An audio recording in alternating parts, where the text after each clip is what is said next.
Aerobic respiration produces ATP, adenosine triphosphate, the universal energy currency of life. In aerobic respiration, glucose reacts with oxygen to produce carbon dioxide and water. The carbon dioxide produced during respiration is important in many industrial processes, including bread making. Yeast is the single-celled microscopic fungus that is used in bread making. During this process, carbon dioxide is released by the yeast as it respires. This gas causes the bread to rise. Food biotechnologists investigate the conditions that affect this rate of respiration in yeast. This is to identify the optimum values of factors such as temperature and oxygen concentration that are used in industrial baking ovens. However, some indicators of respiration rate, such as the volume of carbon dioxide produced, can be difficult to measure.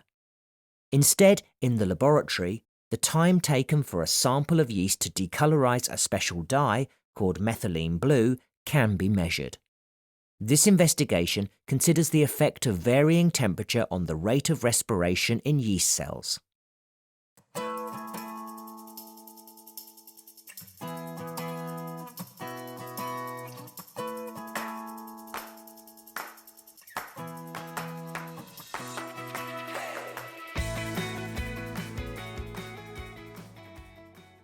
Yeast glucose suspension is measured into 6 boiling tubes.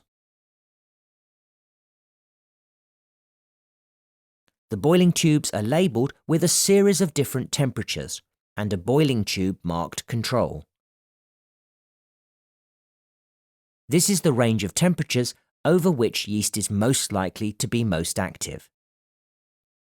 Methylene blue is added to a different set of 6 boiling tubes.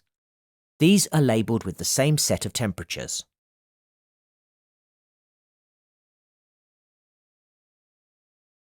Each pair of boiling tubes are placed in their respective water baths for at least 10 minutes to ensure the contents reach the desired temperature.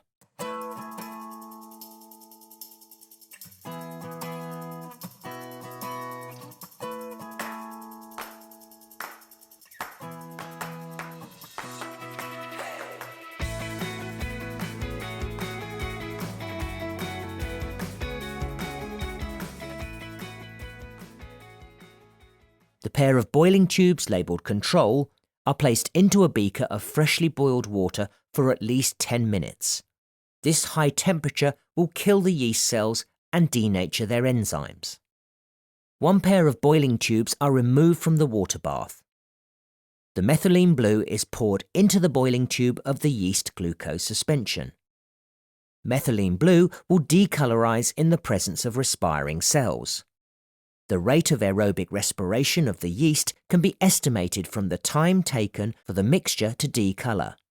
The faster it changes color, the greater the rate of respiration of the yeast cells.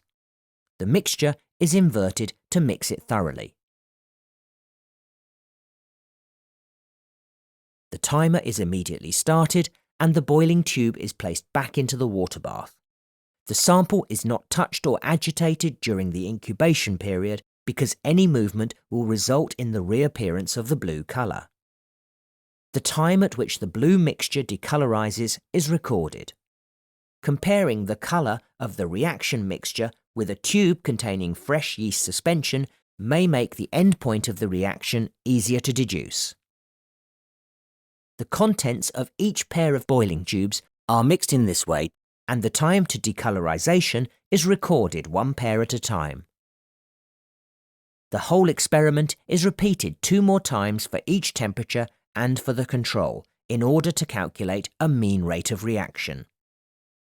The yeast suspension that has been placed in the boiling water does not decolorize the methylene blue solution. This control experiment proves that it is the presence and activity of the yeast in the other tubes that cause the decolorization of the methylene blue. The data can be used to draw a suitable graph and can be explained by what we know about the effect of temperature on the rate of enzyme-catalyzed reactions. Investigations of this type are used to refine the conditions that employ yeast cultures.